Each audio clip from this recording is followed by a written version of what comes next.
जय हिंद, जय शिवराय, जय भीम.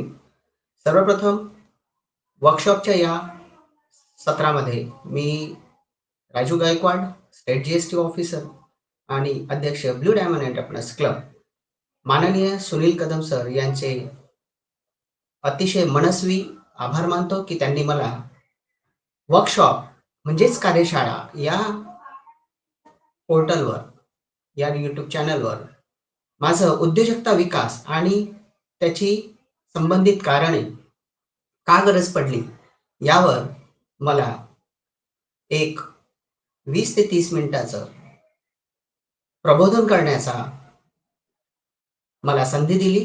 त्याबद्दल सर्वप्रथम त्यांचे मनस्वी आभार.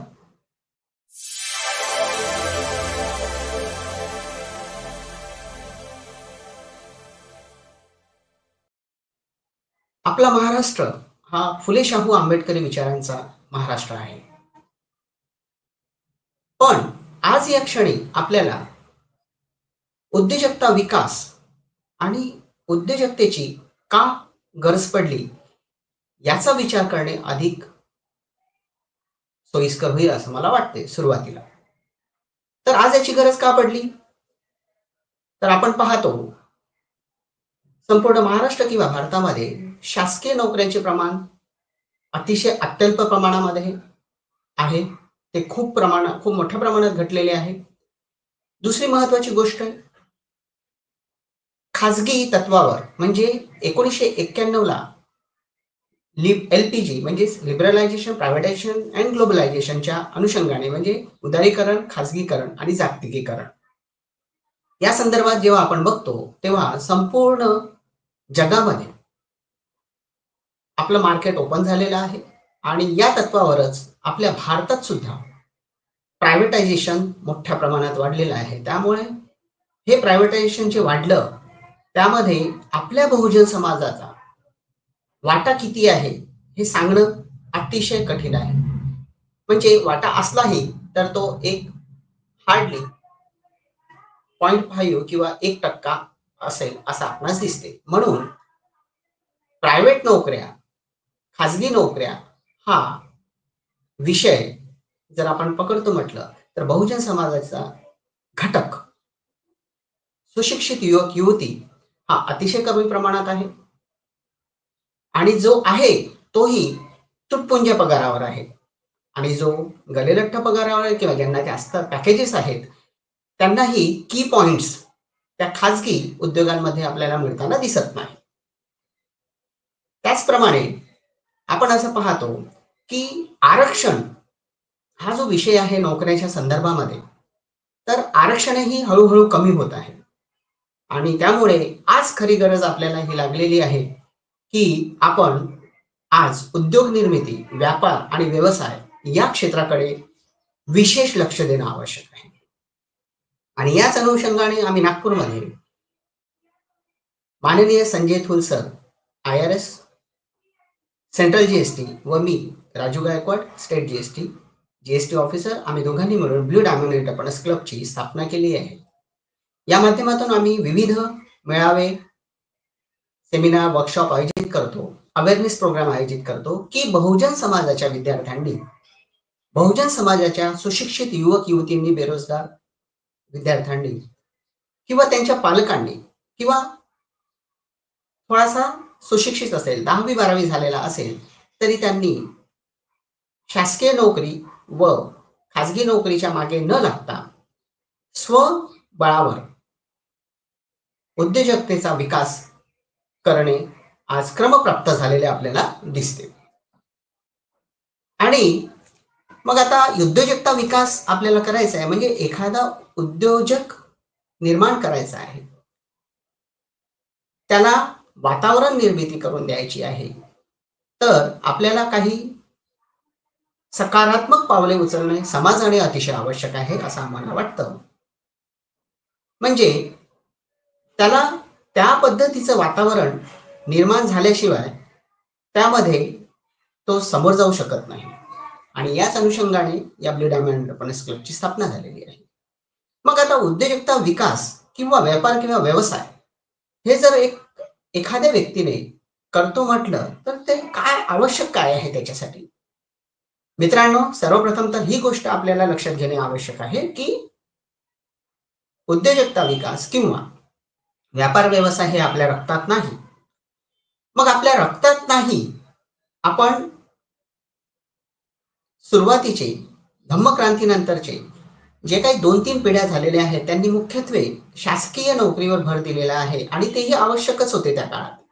कारण की तसं झालं नसतं, तर आपण कदाचित आज ज्या पोझिशनला आहोत, ती पोझिशनही आली नसती. निश्चितच इतर एस-सी-एस-टी समाज किंवा बहुजन समाज या मानाने आपण जर विचार करतो, तर बौद्ध समाज हा अधिक पुढारलेला आपल्याला दिसतो. तो का? तर बाबासाहेबांनी आपल्याला जो मंत्र दिला, शिका, संघटित व्हा आणि संघर्ष करा. तर या अनुषंगाने आणि दुसरा एक मंत्र अजून बाबासाहेबांनी आपल्याला दिलेला आहे, की गाव सोडा, ग्रामीण भाग सोडा आणि शहराकडे वळा. म्हणून धम्मक्रांतीनंतर असं आपल्यास दिसून येते, की आपल्या पूर्वजांनी गावं सोडली, ग्रामीण भाग सोडला आणि शहराकडे वळले. छोटे-मोठे कामं केले आणि आपल्या कुटुंबाला चांगला संस्कार दिले, देवधर्म सोडले, अंधश्रद्धा सोडल्या आणि हे सगळं करत असताना आपल्या मुलाबाळांना चांगल्या पद्धतीने शिकवले आणि या शिक्षणाच्या माध्यमातूनच जी काही आज प्रगती आपल्याला झालेली दिसते, ती आपल्या समाजाची आपल्याला दिसत आहे. पण ही प्रगती पुरेसी आहे का? नाही, नक्कीच नाही. ही प्रगती आपल्याला एक शहरी भागामध्ये बऱ्यापैकी दिसते. त्यातही एक 5-10% वर्ग आपल्याला सुधारलेला दिसतो. पण बाकीच्या 90% वर्गाचं काय? मग यांना आपण असंच सोडून देणार आहोत का? तर नाही.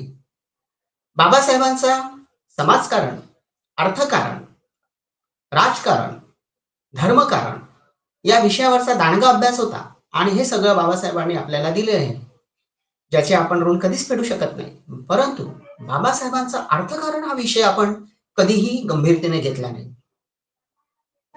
आपणही गंभीरतेने घेतला नाही, समाजाने गंभीरतेने घेतला नाही, बहुजन समाजाने गंभीरतेने घेतला नाही आणि त्या काळात जे नेतृत्व तयार झालं त्यांनीही आपल्याला हा विषय तितक्या गंभीरतेने सांगितलं नाही किंवा प्रबोधन केले नाही आणि म्हणून आपल्याला आपण काहीही प्रमाणात का होईना फक्त 5-10% विकासावर आपण हे सांगू शकत नाही की आपला संपूर्ण समाज किंवा बहुजन समाज हा पूर्णपणे पुढारलेला आहे.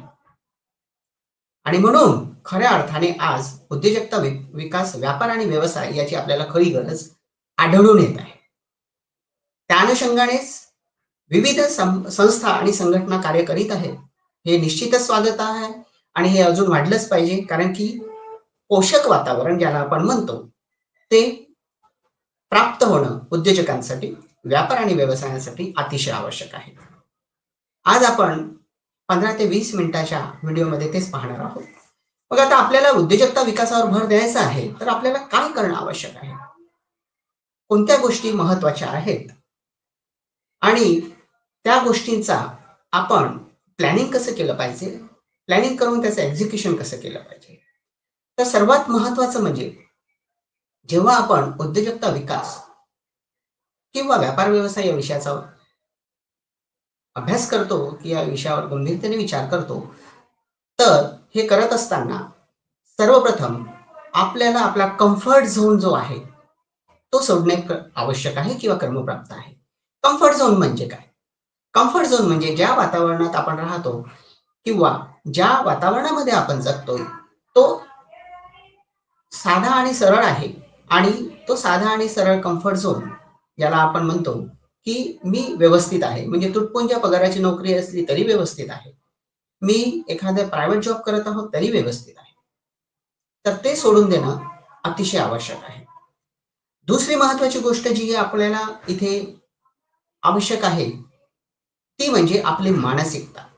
आजच्या सुशिक्षित युवक-युवतींनी आपली मानसिकता चेंज करणं अतिशय आवश्यक आहे. मानसिकता कशी चेंज होईल? तर आपण जे ज्ञान घेतोय, ते पुस्तकी ज्ञान आहे. व्यावहारिक ज्ञान आपल्याला अतिशय कमी आहे. मग आपण व्यावहारिक ज्ञान कोणत्या पद्धतीने मिळवायचे? त्या सॉफ्ट स्किल कशा डेव्हलप करायच्या, हा त्या तरुण युवक युवतींनी विचार करायला हवा. म्हणजे प्रत्येकच गोष्ट फक्त डिग्री करून साध्य होऊ शकते का? निश्चितच नाही. जेव्हा आपण या संपूर्ण विश्वामध्ये आज ज्या घडामोडी सुरू आहेत त्यावरून जर विचार केला, तर आज फक्त पुस्तकी ज्ञानाला महत्व नाही, तर महत्व कशाला आहे? पुस्तकी ज्ञानाबरोबरच ते ज्ञान आपण आपल्या रोजच्या जीवनात कसं अप्लाय करतो, प्लॅनिंग कसं करतो, त्याचं एक्झिक्युशन कसं करतो, यावर ते डिपेंड आहे. आणि याचाच आज आपल्याला विचार करणं आवश्यक आहे, याच्यावर काम करणं आवश्यक आहे. म्हणजे मी पहा, तुम्हाला 2 गोष्टी सांगितल्या. एक तर आपल्याला मानसिकता चेंज करणं अतिशय आवश्यक आहे. हे पालकांनाही आवश्यक आहे. हे आजच्या युवक-युवत्यांनाही आवश्यक आहे. सकारात्मक मानसिकता असणंच गरजेचं आहे. दुसरी महत्त्वाची गोष्ट म्हणजे आपला कम्फर्ट झोन सोडणं अतिशय आवश्यक आहे. जोपर्यंत आपण आपला कम्फर्ट झोन सोडून जाणार नाही, तोपर्यंत जगात जी कॉम्पिटिटिव्हनेस ज्याला आपण म्हणतो हेल्दी कॉम्पिटिशन जी सुरू आहे, जे ग्लोबली सगळ्यांना ओपन आहे, ते आपल्याला कसं माहिती होईल? आपल्या सद्सद विवेक बुद्धीचा वापर करून आपण तो अवगत करणं अतिशय आवश्यक आहे. तिसरी महत्त्वाची गोष्ट आहे, जी आपल्याला अतिशय महत्त्वाची याच्यामध्ये वाटते, ते तांत्रिक कौशल्य. म्हणजे जर आपल्याला एखादा उद्योग, एखादा व्यापार, एखादा व्यवसाय जर निर्माण करायचा आहे किंवा तो अंमलात आणायचा आहे, तर त्या उद्योग, व्यापार आणि व्यवसायाचे तांत्रिक कौशल्य, ज्याला आपण स्किल डेव्हलपमेंट असं म्हणतो, ते स्किल डेव्हलपमेंट असणं अतिशय गरजेचं आहे. आणि सर्वात महत्त्वाचं जे मी सुरुवातीला सांगायला पाहिजे होतं, की आपल्या उद्योगाचा विकास करताना, व्यापार व्यवसाय करताना आपल्या तोंडावर, आपल्या जिभेवर साखर असणं ती खूप आवश्यक आहे. निश्चितच आपलं रक्त सळसळतं आहे, पण त्या सळसळत्या रक्ताचा वापर आपल्या विनम्रतेतून, आपल्या व्यवहारातून, आपल्या प्रामाणिकपणातून आपल्याला दाखवावं लागेल. तेव्हाच ते सळसळतं रक्त आपल्या समाजाच्या, राष्ट्राच्या आणि संपूर्ण विश्व कल्याणाच्या कामात येईल. तांत्रिक कौशल्य महत्वाचं आहे, ते मी आधीच सांगितलं. मग आता तांत्रिक कौशल्य कोणतं? तर तुम्ही कोणतंही एज्युकेशन आज जर घेत आहात, म्हणजे आपण जर जगाच्या रॅट रेसमध्ये जाऊ इच्छित नाही, तर आपल्याला आज उद्योजकता विकास आणि व्यापार व्यवसायावर भर देणे आवश्यक आहे. जगाची रॅट रेस कोणती? तर मी एखादा जॉब करून, चांगली गलेलठ्ठ पगाराची नोकरी करून गुलामी करायची. आपलं इनोव्हेशन कुठेतरी तिथे कामी लावायचं आणि आपल्या इनोव्हेशन, आपल्या स्किल्सवर दुसऱ्याने पैसा कमवायचा. आज जेव्हा आपण जगामध्ये मोठमोठे उद्योगपती पाहतो, स्टीव्ह जॉब्स असो, अंबानी असो, टाटा असो, बिर्ला असो, हे काय करतात? तर आपल्या ज्ञानाच्या भरोशावर ते स्वतः मोठ्या प्रमाणामध्ये आपला व्यापार वाढवतात. मग या ज्ञानाचा वापर करून, या तांत्रिक कौशल्याचा वापर करून आपण आपला कम्फर्ट झोन सोडून मानसिकता सकारात्मक ठेवून आपण आपला छोटा मोठा उद्योग का व्यवसाय उभारू शकत नाही? तर नक्कीच उभारू शकतो. त्यानंतर जर आपल्याला उभारायचं आहे, तर चौथी पाचवी जी महत्वाची गोष्ट आहे, ती बाजारामध्ये नवीन ट्रेंड काय सुरू आहे याचा आपल्याला विचार करावा लागेल. कोणते नवीन ट्रेंड सुरू आहे?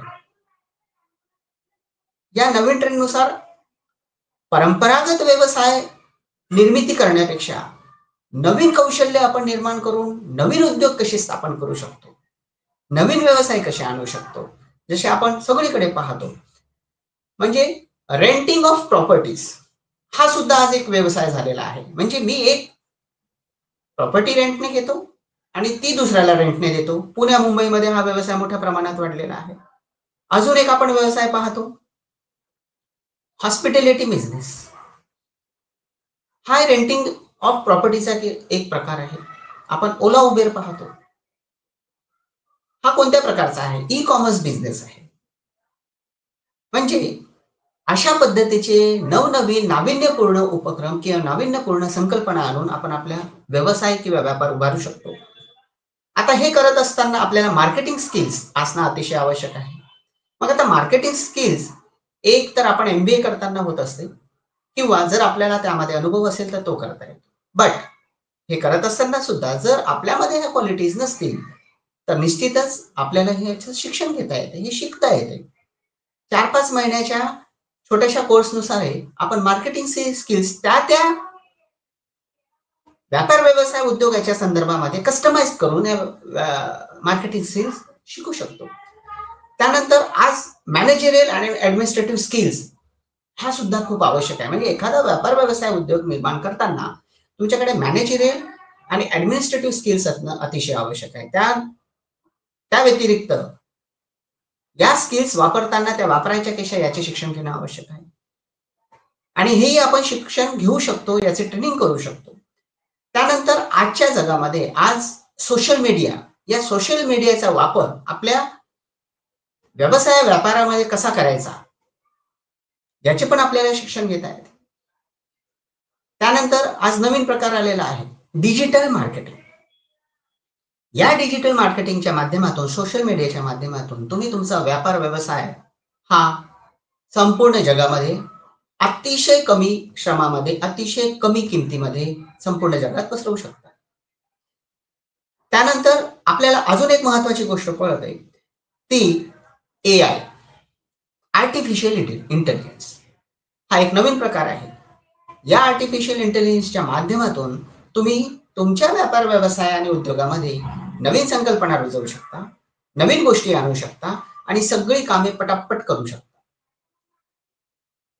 निश्चितच या सगळ्या गोष्टी शिकून घेणे अतिशय आवश्यक. म्हणजे एखाद्या व्यापार व्यवसाय आणि उद्योग निर्मिती करताना जेवढ्या गोष्टी मी सांगितल्या त्या आत्मसात करणं ह्या अतिशय आवश्यक आहे.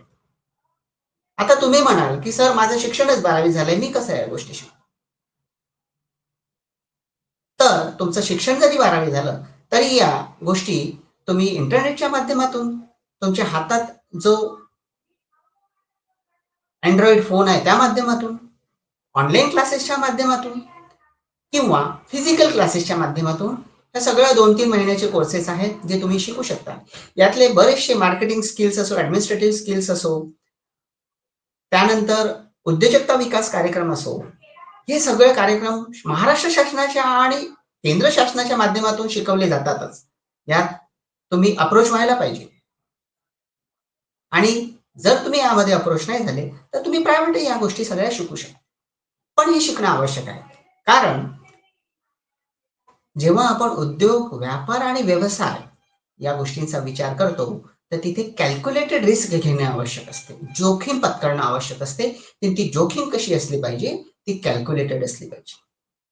तुम्ही कोणत्या पद्धतीचं ज्ञान घेतलेलं आहे? दुसरं, तुम्ही अनुभव कोणत्या गोष्टीचा घेतलेला आहे? म्हणजे बघा, तुम्हाला एखाद्या गोष्टीचं ज्ञान आणि एखाद्या गोष्टीचा अनुभव असलं की आपल्याला तो व्यापार व्यवसाय किंवा उद्योग निर्मिती करताना तितका त्रास होत नाही, जोखीम कमी होते. तर याच गोष्टी आपल्याला आवश्यक आहे. म्हणजे एकतर तुम्ही त्या गोष्टीचं तुम्हाला ज्ञान असावं, नसेल तर ते शिकून घ्यावं, त्याचा अनुभव घ्यावा. म्हणजे आपण काही बिझनेस कम्युनिटी पाहतो, सिंधी, मारवाडी, गुजराती,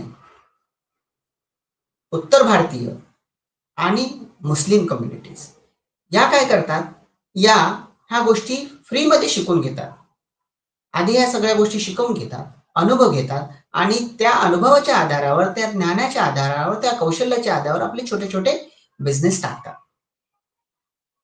आणि नंतर ते आपल्या स्वतःचा उत्कर्ष करतात, आपल्या स्वतःचा तर करतात, आपल्या फॅमिलीचा करतात आणि सोबतच त्यानंतर संपूर्ण त्यांच्या समोरच्या येणाऱ्या पिढ्या तो उद्योग वाढवत असतो. आज जर आपण याचा विचार केला तर आपल्यालाही याच माध्यमातून काम करणे अतिशय आवश्यक आहे. शिक्षण तर नक्कीच आवश्यक आहे, पण शिक्षण घेतल्यानंतर आपण कौशल्य कोणती आत्मसात करतो, सॉफ्ट स्किल कोणते डेव्हलप करतो आपल्यामध्ये आणि त्याचा वापर आपल्या जीवनात, आपलं एखादं काम करताना कसं करतो, त्याचं प्लॅनिंग कसं करतो, त्याचं एक्झिक्युशन कसं करतो, ते ज्ञान आपण अप्लाय कसं करतो यावर सगळं डिपेंड असते. आणि उद्योजकता विकासाला किंवा व्यापार व्यवसायाला हे सगळं सर्वात महत्वाचं असते. तुम्ही एखादा प्रोफेशनल झालेला असाल तर ते तुम्ही बरोबर प्रोफेशनलमध्ये जा. पण जे प्रोफेशनल आणि शासकीय नोकरी सोडून जर विचार करतो म्हटलं आणि मोठ्या पॅकेजेसची नोकरी सोडून विचार करतो म्हटलं, तर एक 90% आपला समाज हा आज बेरोजगार आहे, सुशिक्षित आहे, त्याच्याकडे स्किल्स आहे. पण त्याचा त्या स्किल्सचा वापर होत नाही. हे आपल्याला करणे क्रमप्राप्त आहे. मग आता हे करत असताना शासनाच्या माध्यमातून आपल्याला काही मदत होते का? तर हो, नक्कीच होते. तुमचा अप्रोच कसा आहे शासनाच्या संदर्भामध्ये, त्या उद्योगाच्या संदर्भामध्ये यावर सगळं तर डिपेंड आहे. मग शासनाच्या अशा कोणत्या योजना आहेत? तर बघा, शासनाच्या बऱ्याच योजना आहेत. आपण महाराष्ट्र शासनाचा जरी विचार केला तर CMEGP, chief minister employment guarantee programme, PMEGP, प्रधानमंत्री मुद्रा योजना, SC/ST हबलिंग, अशा विविध प्रकारच्या योजना आहेत.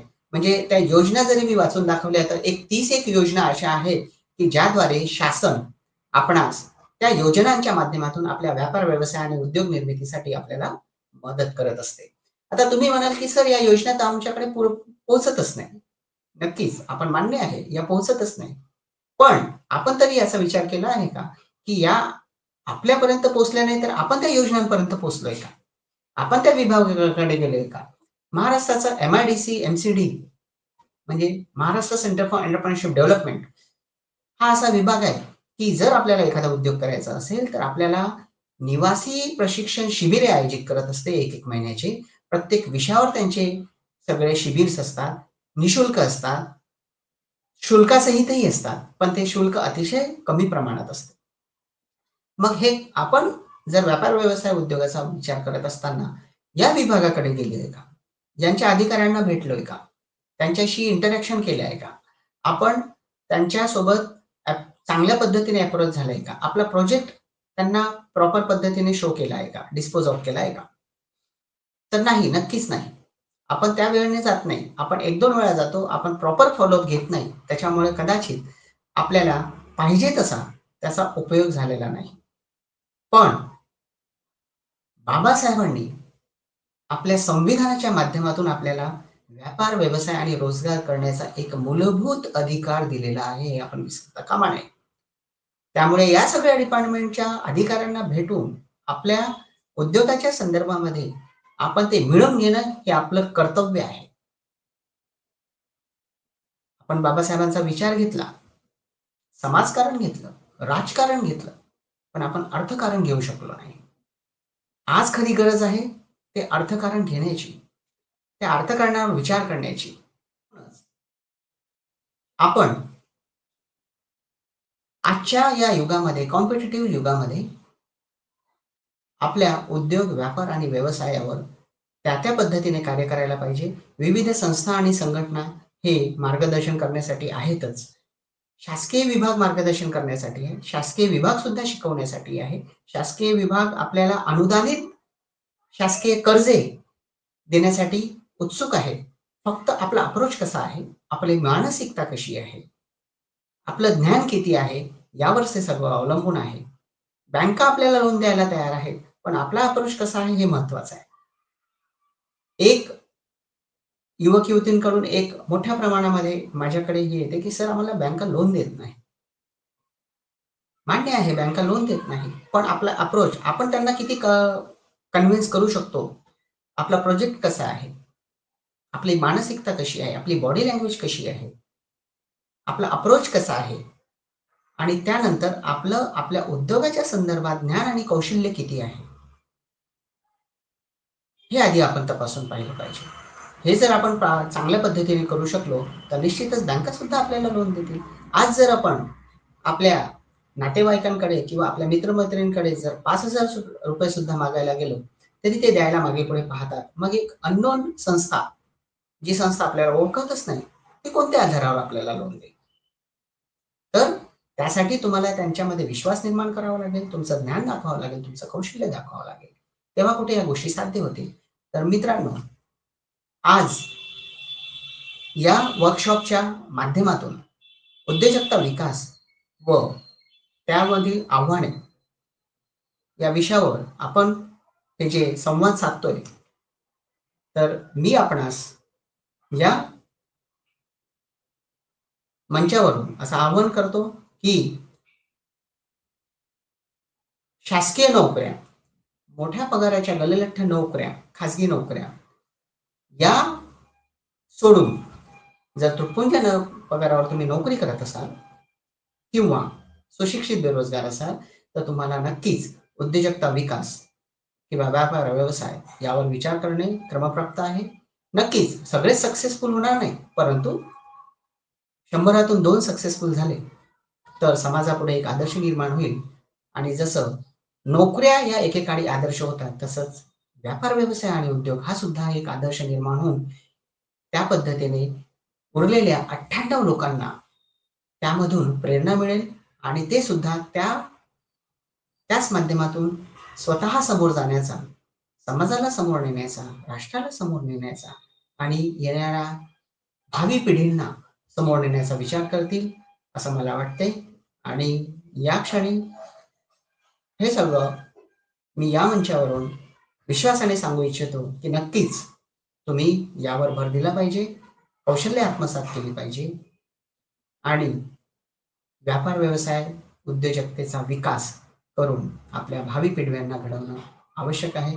एवढेच बोलतो आणि इथेच थांबतो. पुन्हा एकदा सुनील कदम सर यांचे खूप खूप आभार, ज्यांनी मला इथे बोलण्याची संधी उपलब्ध करून दिली.